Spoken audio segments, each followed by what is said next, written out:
회의록 조작 여부 포함 내부 조사 필요합니다. 사무국장, 직위 정지하십시오. 그날 저는 계약직 조리사였습니다. 잠깐 숨고르는 정적, 그리고 이미 잘릴 사람이 되어 있었습니다. 그 안에 들어가기 전까지 저는 아무것도 몰랐습니다. 제가 그날 회의 중심에 서게 될 줄은요. 아침 8시 반이었습니다. 요양원 2층 대회의실. 평가단이 도착한 날이었습니다. 저는 그 자리에 없었어야 했습니다. 저는 야간 조리사였으니까요. 새벽 5시에 출근해서 점심 전에 퇴근하는 사람이었습니다. 그런데 그날따라 저는 퇴근을 못했습니다. 누군가 저를 그 방으로 불렀기 때문이었습니다. 회의실 문이 열려 있었습니다. 안에는 평가원 2분이 앉아 있었고, 법인에서 동행했다는 외부 컨설팅 관계자가 한 명 더 앉아 있었고, 직원들이 줄줄이 서 있었고, 맨 앞에 사무국장 서민준이 서 있었습니다. 그 사람이 저를 보더니 말했습니다. 오명화 씨, 잠깐 들어오시겠어요? 어제 주방에서 있었던 일에 대해 여쭤볼 게 있습니다. 평가원 앞에서였습니다. 직원들이 다 보는 앞이었습니다. 그 순간 저는 느꼈습니다. 이 사람이 지금 그림을 만들고 있다는 거려. 계약직 야간조리사가 문제를 일으켰다는 그림. 저는 들어갔습니다. 도망칠 수 없었습니다. 그런데 저는 그 방에 들어가면서 가방을 꽉 쥐고 있었습니다. 그 안에는 제가 새벽마다 적어온 노트가 들어 있었습니다. 그 노트가 저를 살릴 줄은 그때는 정말 몰랐습니다. 새벽 5시, 아무도 없는 시간. 요양원 정문을 열면 자동문이 열리는 소리만 짧게 울립니다. 그 소리도 곧 사라집니다. 건물은 다시 조용해집니다. 경비실 불이 희미하게 켜져 있고 복도 센서 등이 제가 걷는 만큼만 켜졌다 꺼집니다. 이 시간에는 사람보다 기계 소리가 더 또렷합니다. 냉장고 모터 돌아가는 소리, 정수기에서 물 떨어지는 소리, 환풍기 바람 소리. 저는 늘 같은 순서로 움직였습니다. 앞치마를 묶고 가스 밸브를 확인하고 냉장고 온도를 확인합니다. 저는 그 숫자를 그냥 보고 지나치지 않았습니다. 손으로 한 번 더 만져봤습니다. 습관이었습니다. 쌀을 씻으면서 저는 늘 생각했습니다. 오늘은 별일 없이 지나가겠지. 요양원은 겉으로 보면 조용합니다. 그런데 안에서 일하는 사람은 압니다. 조용한 곳일수록 작은 변화가 크게 번진다는 거려. 죽을 올리고 국을 데우고 반찬을 준비하면서 저는 창고 쪽을 한 번 더 봤습니다. 박스 위치가 바뀌어 있었습니다. 전날에는 오른쪽 구석에 있었던 박스가 가운데 쪽으로 나와 있었습니다. 별이 아닐 수 있습니다. 그런데 저는 그걸 기억하고 있었습니다. 왜냐하면 저는 매일 혼자 이 공간을 쓰기 때문입니다. 혼자 쓰는 공간은 누가 들어왔는지 금방 압니다. 저는 그 박스를 다시 구석으로 밀어 넣었습니다. 그리고 속으로 중얼거렸습니다. 내가 예민한가? 그때는 정말 그렇게 생각했습니다. 그런데 이상한 건 그 일이 한 번이 아니라는 겁니다. 며칠 뒤 라벨이 겹쳐붙은 상자를 봤습니다.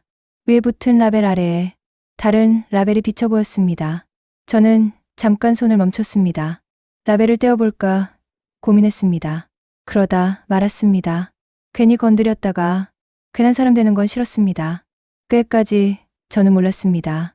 제가 보고 있던 그 작은 어긋남이 나중에 회의실 한가운데서 사람 하나를 내려오게 할 줄은요.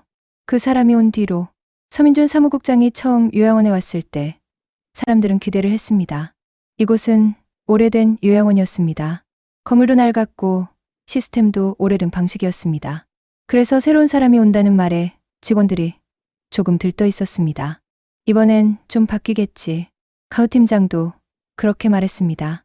사무국장은 처음에 아주 정중했습니다. 직원들 이름을 외웠고 주방에도 몇 번 내려왔습니다.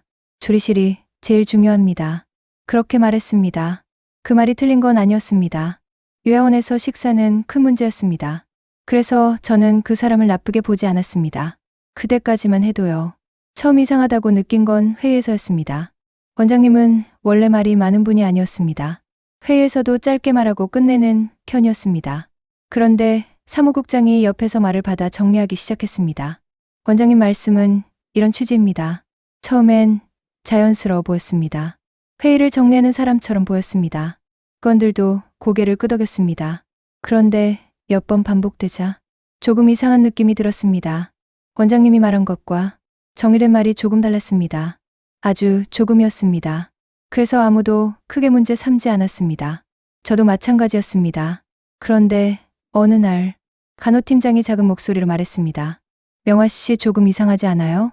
저는 바로 대답하지 못했습니다. 왜냐하면 저도 같은 생각을 하고 있었기 때문입니다. 하지만 그 자리에서 그 말을 꺼내는 건 쉽지 않았습니다. 요양원이라는 곳은 생각보다 좁습니다. 말 하나 잘못 꺼내면 다음날 바로 돌아옵니다. 그래서 저는 그냥 웃었습니다. 제가 잘 모르겠네요. 그렇게 넘겼습니다. 그때는 정말 그게 맞는 선택이라고 생각했습니다. 원장님이 되묻기 시작했습니다. 2알쯤 지나면서 회의 분위기가 조금 달라졌습니다. 원장님이 말을 멈추고 되묻는 일이 늘어났습니다. 뭐라고 했지? 처음엔 아무도 신경 쓰지 않았습니다. 연세도 있으셨고 하루에 처리해야 할 일도 많았습니다. 그런데 사무국장이 그 말을 짚었습니다. 원장님, 요즘 많이 피곤하신 것 같습니다. 그 말이 회의 때마다 반복되었습니다. 처음엔 걱정처럼 들렸습니다. 하지만 같은 말이 몇 번 반복되면 사람들 시선이 달라집니다. 요즘 원장님 컨디션이 안 좋으신가? 그런 분위기가 생겼습니다. 사무국장은 그때마다 자연스럽게 말을 이어갔습니다. 제가 정리하겠습니다. 납품업체가 바뀌었습니다. 요양원에서 납품업체가 바뀐다는 건 큰일이었습니다. 식재료는 매일 들어옵니다. 같은 업체가 오래 들어오면 주방에서는 그 업체 물건을 손으로도 합니다. 상자를 열면 야채 상태가 어떤지 바로 보입니다. 육류 포장도 그렇습니다. 비닐 두께, 라벨 위치, 냉기 상태. 그래서 업체가 바뀐다는 말을 들었을 때 저는 조금 긴장했습니다. 회의에서 사무국장이 말했습니다. 이번에 단가를 조정했습니다. 그 말 뒤에 직원 몇 명이 고개를 끄덕였습니다. 요양원은 늘 예산 이야기가 나옵니다. 그래서 그 말 자체는 이상하지 않았습니다. 비용 절감이 필요합니다. 그 말도 틀린 건 아니었습니다. 그런데 저는 그때 한 가지가 마음에 걸렸습니다. 평가가 한 달 남은 시점이었습니다. 그 시기에 식재료 업체를 바꾸는 건 조금 위험한 선택이었습니다. 하지만 저는 그 말을 하지 않았습니다. 조리사는 회의에서 의견을 많이 내는 자리가 아닙니다. 그냥 들었습니다. 그리고 다음 주부터 새 업체 물건이 들어오기 시작했습니다. 처음 상자를 열었을 때 저는 잠깐 손을 멈췄습니다. 겉보기에는 괜찮았습니다. 하지만 몇 가지가 달랐습니다. 야채 포장 방식이 달랐습니다. 상추 잎이 조금 눌려 있었습니다.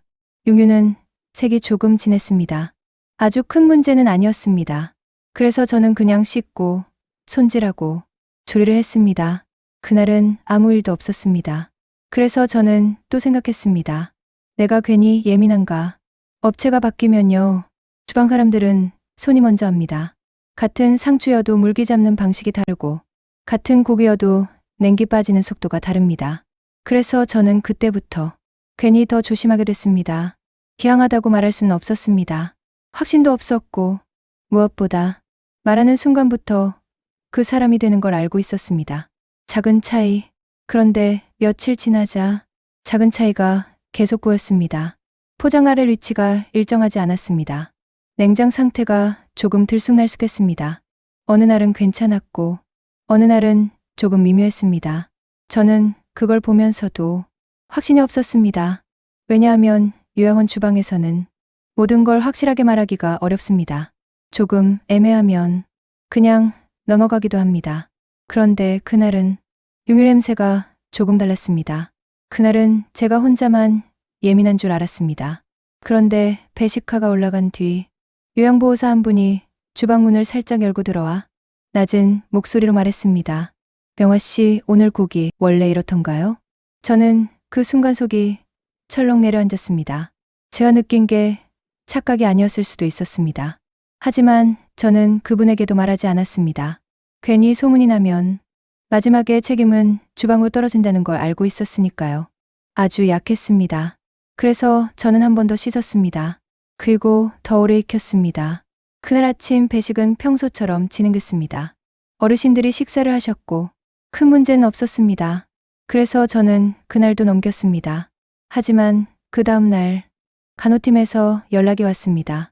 병화 씨, 잠깐 올라올 수 있어요? 저는 손을 씻고 올라갔습니다. 간호사 한 명이 말했습니다. 어르신 한 분이 복통을 호소하셨어요. 저는 잠깐 멈췄습니다. 그런 일은 가끔 있습니다. 어르신들은 위장이 약합니다. 그래서 저는 크게 놀라지 않았습니다. 그런데 간호사가 덧붙였습니다. 같은 층에서 한 분 더요. 그때 저는 조금 긴장했습니다. 회의 호출 전날이었습니다. 사무국장이 주방에 내려왔습니다. 웃는 얼굴이었습니다. 늘 그랬습니다. 명화 씨, 평가단 오기 전까지는요. 그야말 나오면 곤란합니다. 저는 그 말이 뭔 말인지 알아들었습니다. 문제 있어도 조용히 하라는 뜻이었습니다.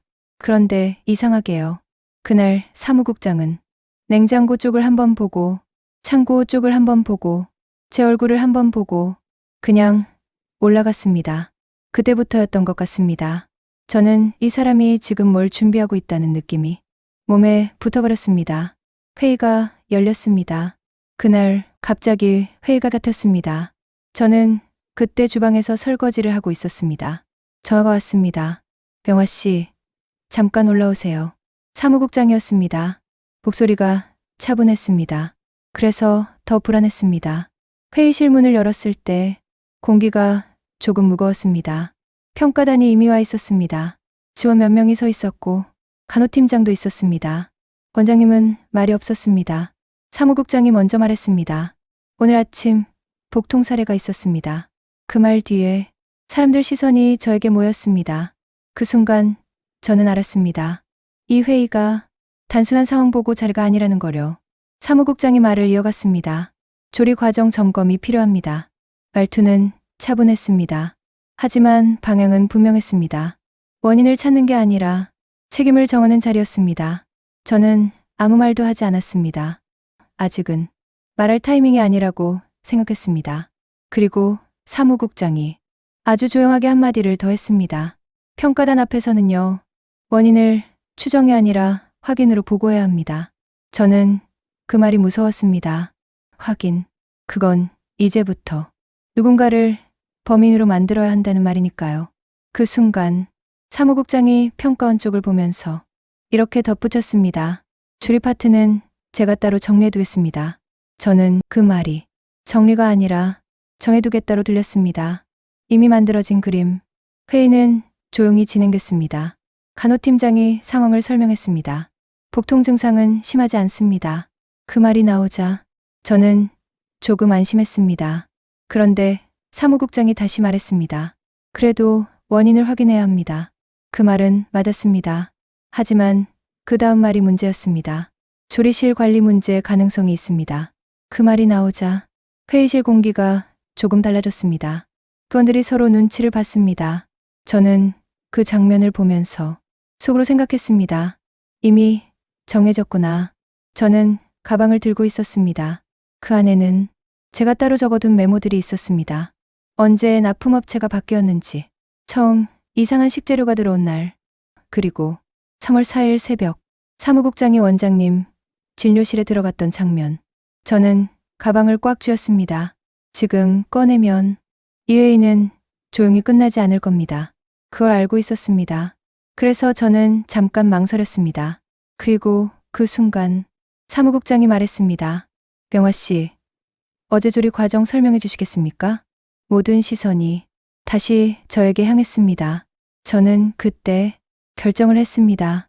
그리고 회의는 사무국장 중심으로 흘러가기 시작했습니다. 저는 그 장면을 몇 번 봤습니다. 주방에서 일하다가 회의 끝나고 내려오는 직원들 이야기를 들었습니다. 요즘은 사무국장이 다 하네. 그 말이 농담처럼 들렸지만 저는 그게 농담이 아니라는 걸 느꼈습니다. 그리고 그 무렵이었습니다. 원장님 보청기 이야기가 나온 게 간호팀장이 어느 날 저에게 말했습니다. 명화 씨, 혹시 원장님 진료실에 들어간 적 있어요? 아니요. 보청기 점검 기록이 남아있다는데 그 말을 듣는 순간 머릿속에 한 장면이 떠올랐습니다. 3월 4일 새벽, 시간은 정확히 기억합니다. 새벽 5시 40분쯤이었습니다. 저는 죽을 저으면서 주방문 쪽을 보고 있었습니다. 그때 복도에서 발소리가 났습니다. 그간에 누군가 오는 일은 거의 없습니다. 그래서 저는 고개를 들었습니다. 사무국장이었습니다. 그 사람은 원장님 진료실 쪽으로 걸어갔습니다. 잠깐 서 있다가 문을 열고 들어갔습니다. 그 장면이 이상했던 이유는 하나였습니다. 그간에 사무국장이 있을 이유가 없었습니다. 저는 그걸 잠깐 생각했습니다. 그리고 곧 잊었습니다. 그때까지만 해도 그 장면이 나중에 중요한 일이 될 줄은 몰랐습니다. 저는 바로 꺼내지 않았습니다.